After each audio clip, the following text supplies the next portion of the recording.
So here we have it, the bottom crankcase of this RF engine. I actually brought it home.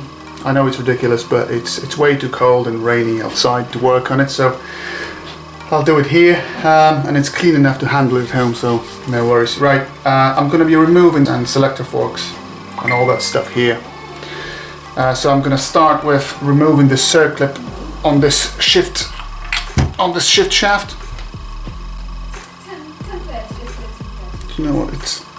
It's always tricky to get it out. Thank you very much. But it comes out. And now this washer comes off as well. Okay, so now if I just push on this shaft here at the back, it will come out. There we go. So now it's just a matter of getting all of that stuff off.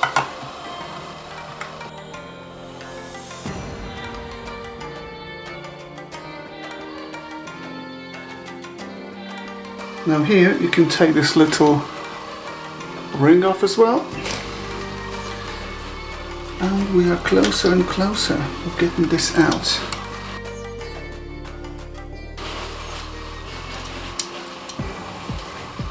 So this bit here moves. If you lift it up, you should then be able to remove that bracket.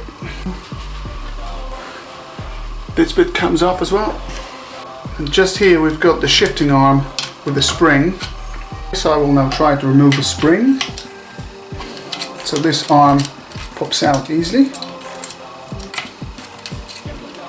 And then it's hooked here at the top. Spring comes off.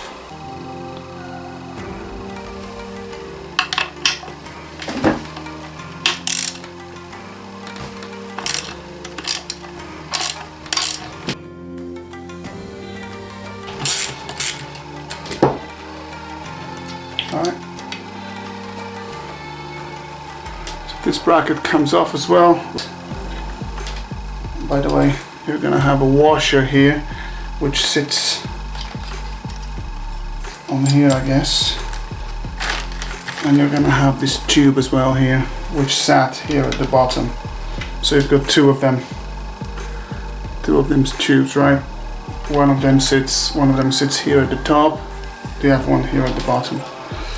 At that point I guess I will be able to remove this shift drum, and look at this, it just slides out. If I push it from the other side, it literally just slides out. So that's RF900 shift drum removed. And now let's get out the selector forks. Okay, so now we've got the top one here and the two bottom ones. So to pull it out, you literally just get the shaft out and the fork comes out. Easy. And the same thing on the other side.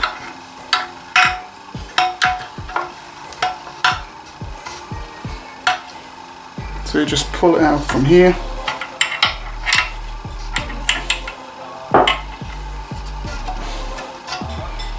And there we have it.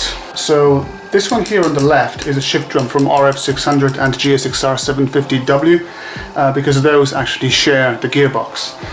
This one here is the one from RF900 and GSXR 1100, which has the 5-speed gearbox. This has the 6-speed.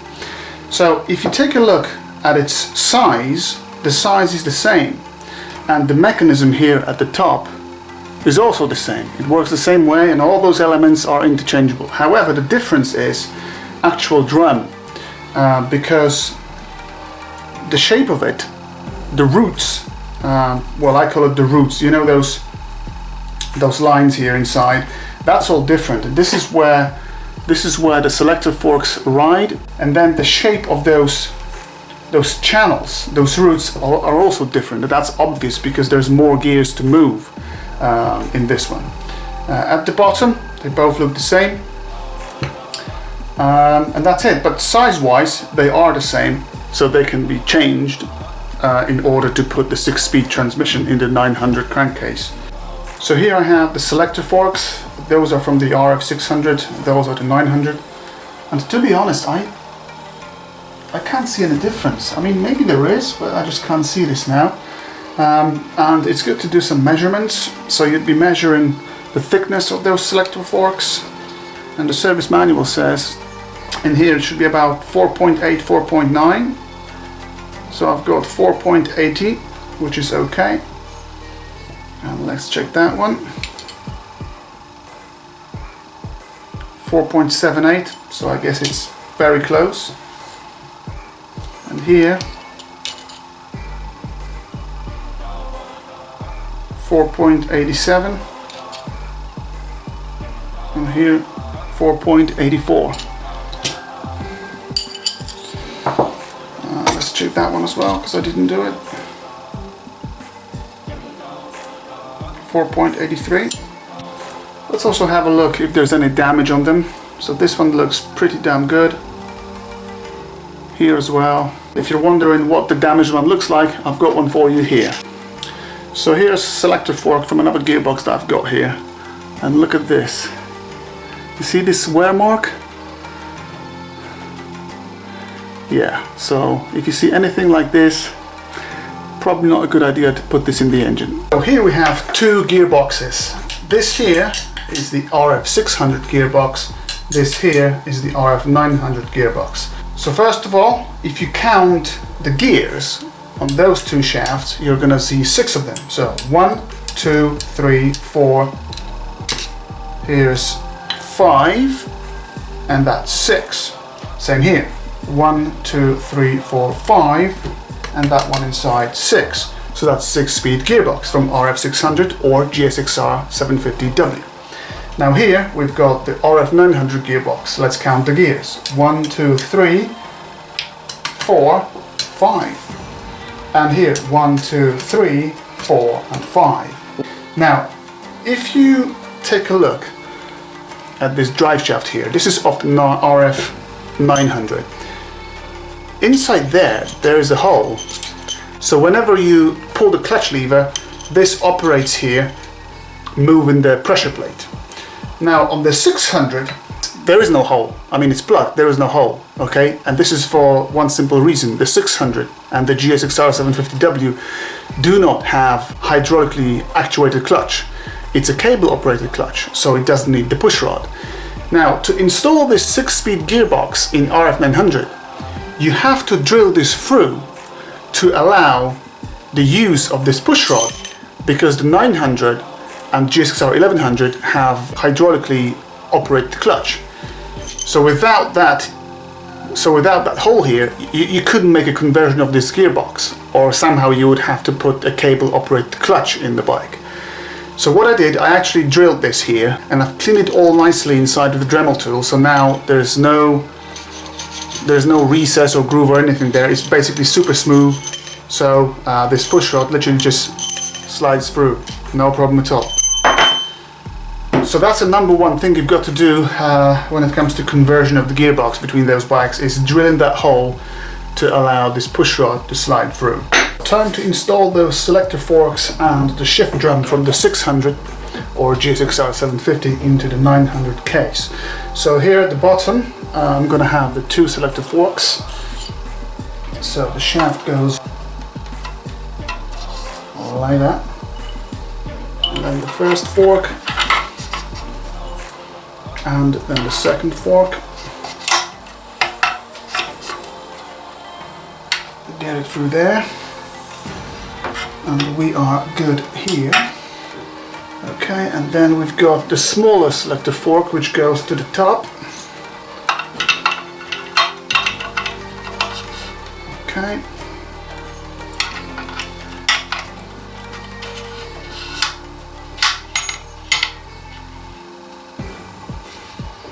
And we've got this here.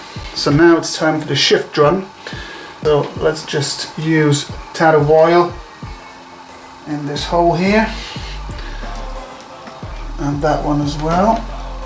And that's just to make sure things will some oil on that bearing here as well. and some oil here. Alright, that way I'm full of hope I'll be able to just slide it in.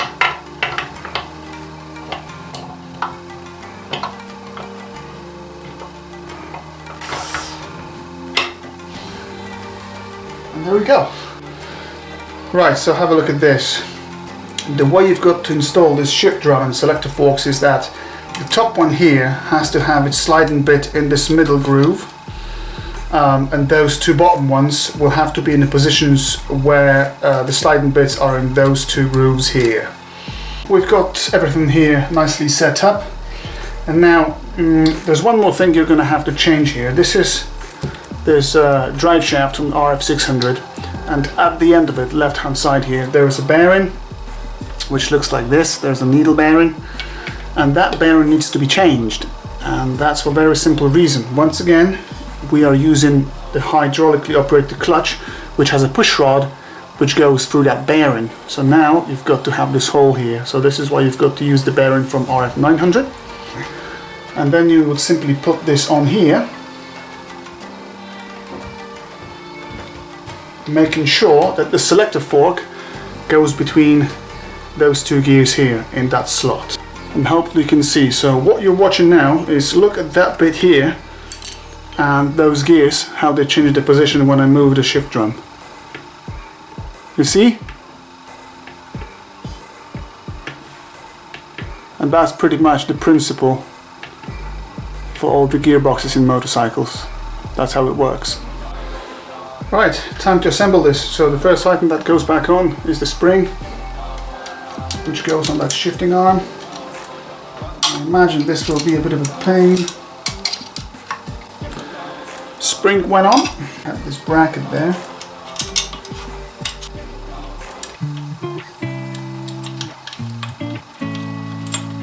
Okay, and before the bracket we also have this little tube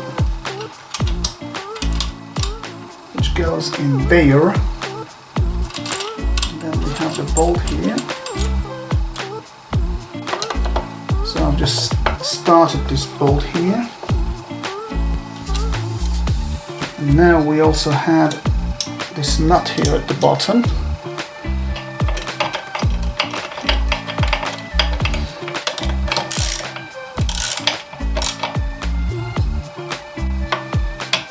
I actually forgot about one thing, so what I'm going to do is I'm going to remove that bolt for a moment, because they call for a small amount of thread locker on it. So if they call for it, let's do this. Not going crazy with it, just a bit.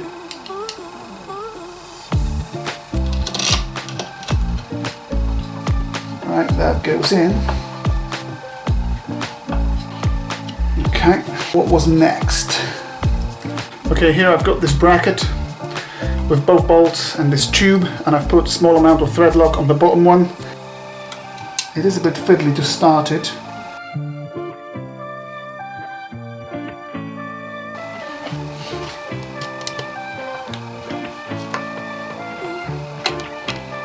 Okay, so the bottom part is kind of gone in.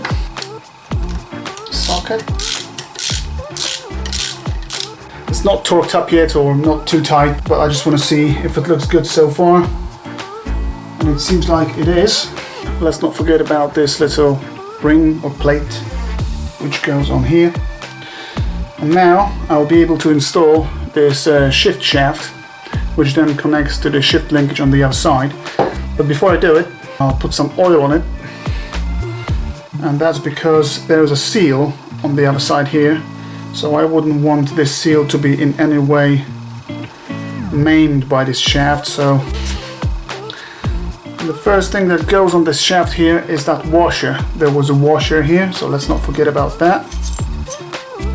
So that goes in.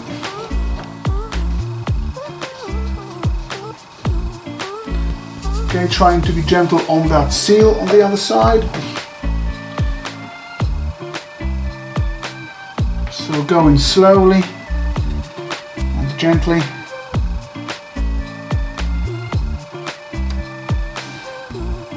So once again, pay attention to this area here. That bolt needs to go between that. Okay, so here we have it. First of all, you're going to have this washer that goes on there to protect the seal, and then you install the circlip, for which I'm going to use circlip pliers, and there's going to be a little groove in this shaft here which you need to put the circlip in. Come on. Typical, when I want to record it, the phone falls down. Okay, so now what I'm going to do is I'm actually going to push it in there.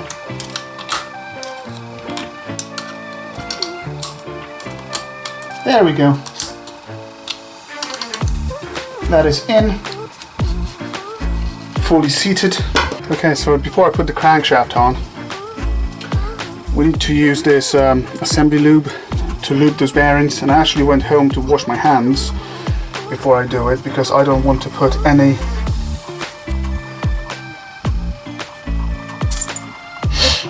dirt on those bearings here. So this is Permatex. All the bearings are lubed together with those two side bearings here. And the very important thing is the cam chain. The cam chain needs to be installed now on this crankshaft, so then you can lower the chain into that hole there, and hopefully that will allow us to install this crankshaft. There we go. So we got the chain feeding through. Right. Okay, so we've got the crankshaft in. Now I'm going to finally remove this gearbox, which is the 5-speed gearbox from RF900. So that shaft comes out first. That shaft comes out as second. Okay, so just about to drop this 6-speed gearbox in there, but there's a couple of things I need to mention here. So you've got to remember that here you've got this locating crescent. Okay, so that cannot be displaced, it needs to sit there as it was. That's right. Okay, and you've got a second one here. Alright, so those two need to be there, and you can't lose them. And then here we've got first dowel pin, and here we've got the second dowel pin, and those two pins, they need to correspond with the holes in those needle bearings. So you see that hole here? That hole is for this bearing to sit on it like that. There we go, see? And that will be going in like this. Okay, and on the other side you need to make sure there's a little pin here. You see this pin on that shaft? Just here? It needs to go in that groove in the crankcase and locate in there.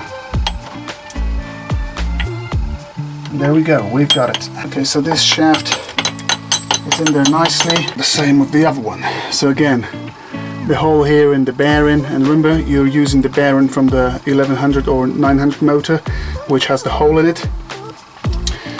And again, here you'll have another pin on that bearing, and that pin has to locate in this recess here, and that hole has to correspond with that dowel pin there.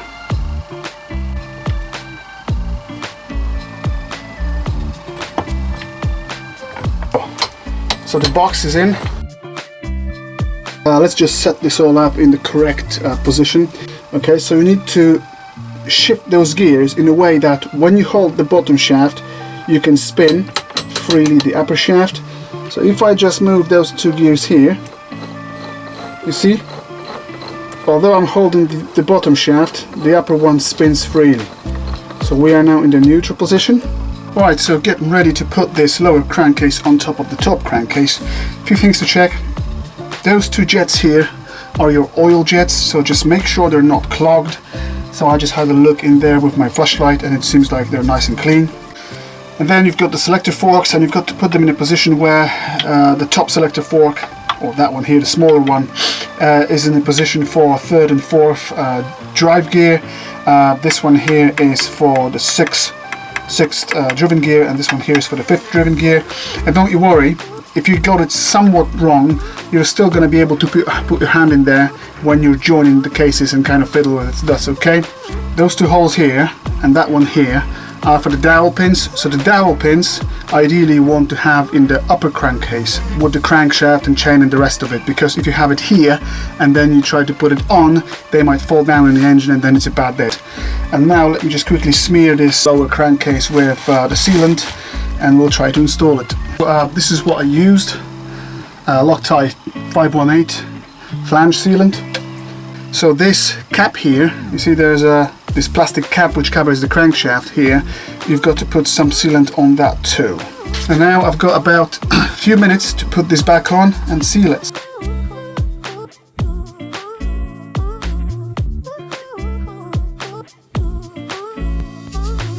Alright, let's try to put it on.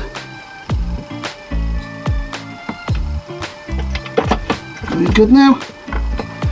Right, it seems like it's going in, yeah.